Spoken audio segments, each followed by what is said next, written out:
बताने वाली हूँ पार्टनरशिप फर्म।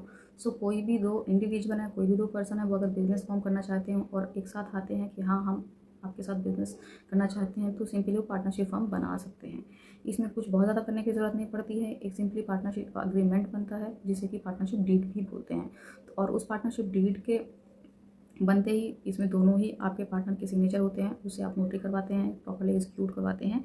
एंड इस डीड के बेसिस में आप जो अपनी फर्म का पैन ऑब्टेन कर लेते हैं। एंड पैन के बेसिस में देन आप डीएससी रजिस्ट्रेशन ऑब्टेन कर लेते हैं और अपना आप सिंपली आप काम करना स्टार्ट कर सकते हैं। तो ऐसी जो फर्म होती हैं, इस टाइप की जो पार्टनरशिप फर्म होती हैं, उन्हें बोला जाता है अनरजिस्टर्ड पार्टनरशिप फर्म। आपको लगता होगा कि आपने एक पार्टनरशिप डीड बनवा लिया, उसे नोटरी करवा लिया, पैन ऑब्टेन कर लिया, जीएसटी सर्टिफिकेट ऑब्टेन कर लिया है, तो आपने पार्टनरशिप बना ली है। इन 90% केसेस पार्टनरशिप फर्म यही होती है और लोग अपना बिजनेस भी बहुत अच्छी तरीके से करते हैं। जिसमें कि जैसे कि मैंने आपको बताया, 2 पर्सन या मोर देन 2 पर्सन आकर के अपना एक पार्टनरशिप डीड बनाते हैं। पार्टनरशिप डीड बेसिकली होता है पार्टनरशिप अग्रीमेंट है, जिसमें कि मेंशन होता है कि पार्टनर से क्या लायबिलिटीज़ हैं, कितनी कंट्रीब्यूशन है, कितना पैसा कौन पार्टनर लगवाएगा, टाइम क्या है, कौन सा पार्टनर कब एग्जिट होना चाहे, कब एंट्री करना चाहे। दूसरा पार्टनरशिप फर्म है, वो उसे हम बोलते हैं रजिस्टर्ड पार्टनरशिप फर्म। सो इसमें क्या होता है कि बहुत सारा प्रोसेस जो है वो अनरजिस्टर्ड पार्टनरशिप फर्म की तरह ही होता है। और मैं आपको ये भी बता देना चाहती हूँ कि अगर आपने अनरजिस्टर्ड पार्टनरशिप फर्म फॉर्म करी होती है, डजंट मीन कि वो उसमें कोई दिक्कत है, कुछ परेशानी है, ऐसा कुछ भी नहीं है। आप उसमें बहुत ही आराम से पूरा अपना अच्छा खासा काम कर सकते हैं, अच्छा खासा बिजनेस कर सकते हैं, उसमें कोई भी दिक्कत नहीं है। बट एक जो डिफरेंस है वो मैं आपको डिफरेंस बताती हूँ कि जो रजिस्टर्ड पार्टनरशिप फर्म है, पहले तो ये है कि जो रजिस्टर्ड पार्टनरशिप फर्म है वो मिनिमम टू मिनिमम 5000 की स्टैम्प पेपर पे ही बनेगी। और जो अनरजिस्टर्ड पार्टनरशिप फर्म है उसे आप 100 से लेकर 500 तक के स्टैम्प पेपर पे बनवा सकते हैं, depending on the capital contribution, कि उसमें कितना कैपिटल कॉन्ट्रीब्यूशन हो रहा है। लेकिन जो रजिस्टर्ड पार्टनरशिप फर्म है उसकी जो आपको डीड बनानी पड़ेगी वो 5000 के स्टैम्प पेपर पे ही बनानी पड़ेगी।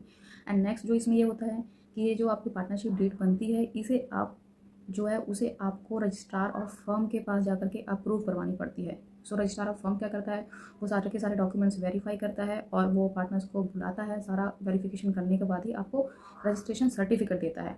Of the unregistered partnership firm आपको रजिस्ट्रेशन सर्टिफिकेट नहीं मिलता है। एंड जो बहुत बड़ा मेजर डिफरेंस ये है कि अनरजिस्टर्ड पार्टनरशिप फर्म के केस में आप किसी को स्यू नहीं कर सकते, ना तो कोई आपको स्यू कर सकता है। अगर आप कुछ भी डिफॉल्ट होता है इन रिस्पेक्ट टू पेमेंट या फिर अदर टर्म्स एंड कंडीशन जो वायलेट होती हैं, तो आप किसी के साथ अग्रीमेंट में एंटर होते हैं या किसी के साथ कोई कॉन्ट्रैक्ट करते हैं, बिजनेस में सेल परचेज कुछ भी करते हैं, तो अगर कुछ भी परेशानी या दिक्कत होती है तो in case of the unregistered partnership firm आप किसी को स्यू नहीं कर सकते हैं। लेकिन रजिस्टर्ड पार्टनरशिप फर्म में ये होता है कि आप किसी को भी स्यू कर सकते हैं या कोई आपको भी कर सकता है। तो ये बहुत बड़ा एडवांटेज होता है इस केस में।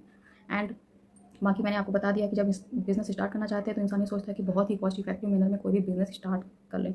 सो इसलिए कोई भी रजिस्टर्ड पार्टनरशिप फॉर्म करने की ज़रूरत नहीं महसूस करता है, लेकिन उन्हें करना चाहिए। और जब भी आपका बिज़नेस बड़ा हो जाता है या काफ़ी बड़ा हो जाता है तो इसमें काफ़ी बड़ा एडवांटेज ये हो जाता है कि जो लीगल फ्रेमवर्क आ जाता है, सो उसकी वजह से क्या है, रजिस्टर्ड पार्टनरशिप फर्म की जो एडवांटेज है वो काफ़ी बढ़ जाती है। सो मैंने आपको दोनों ही फर्म के बारे में बता दिया है। तो जो मेन यही दो डिफरेंस हैं, बाकी तो सब कुछ सेम होता है। पार्टनरशिप डीड बनाइए, आप उसके बेस में पैन लीजिए, जीएसटी सर्टिफिकेट लीजिए और अपना बिजनेस स्टार्ट करिए। दोनों में ये चीज़ें सेम है, बट जो रजिस्ट्रेशन वाला पार्ट है वो डिफरेंट हो जाता है। So thanks for watching.